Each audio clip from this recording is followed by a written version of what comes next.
যে তাদের যে প্রাথমিক কাজ অন্তর্বর্তীকালীন সরকারের যে রুটিন কাজ, সেই রুটিন কাজের বাইরে গিয়েও দেখতে পাচ্ছি যে তারা নির্বাচন হলো তাদের মূল মানে গণতন্ত্রের পূর্ব শর্ত হলো যে একটি আবার সুষ্ঠু গ্রহণযোগ্য ইনক্লুসিভ ক্রেডিবল একটি ইলেকশন এবং অংশগ্রহণমূলক একটি ইলেকশন, সুষ্ঠু নির্বাচন। সেই নির্বাচনের বিষয়ে তারা আজকে উদাসীন। তারা নির্বাচন না দিয়ে তারা সংস্কার এবং বিচারের কথা বলছেন। বিচার সংস্কার তো নির্বাচনের বিকল্প হতে পারে না।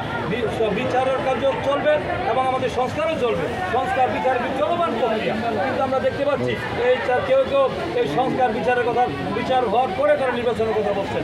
যা তাদের একটি অসৎ উদ্দেশ্য, তারা একটি ষড়যন্ত্রমূলক তাদের এই আচরণ, তাদের কথাবার্তাতে মনে হচ্ছে যে বাংলাদেশে আবার সেই স্বৈরাচারের দোষররা আবার তাদেরকে অনুপ্রবেশ করার একটা সুযোগ করে দিচ্ছে।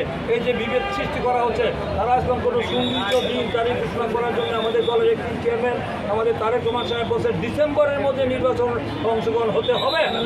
সেখানে আমরা দেখতে পাচ্ছি যে তিনি বলছেন যে এটা জনগণের দাবি, জনগণ 16 বছর ভোট দিতে পারে নাই, কিন্তু এই সরকার সেই নির্বাচন না দিয়ে তারা টালবাহানা করে তারা প্রভাবিত করছেন, দীর্ঘায়িত করছেন। তারা তো অনির্বাচিত সরকার, তারা তো আসছেন একটি নির্বাচন করে তারা ফিরে যাবেন, তারা জনগণের উপরে নির্বাচিত তারা নন।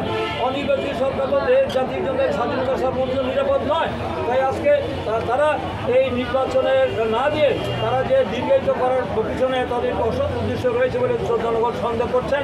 আমি মনে করি যে তারা টালবাহানা না করে দ্রুত সময়ের মধ্যে যদি নির্বাচন না দেন তাহলে জনগণ রাস্তায় নামতে বাধ্য হবে।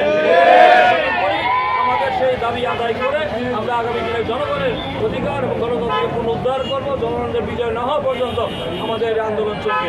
সেই আশঙ্কা ব্যক্ত করে আমাদের নেতারও এই আক্রান্ত দিয়ে আবার প্রতি শ্রদ্ধা নিবেদন করে আমাদের কথা শেষ করা হবে।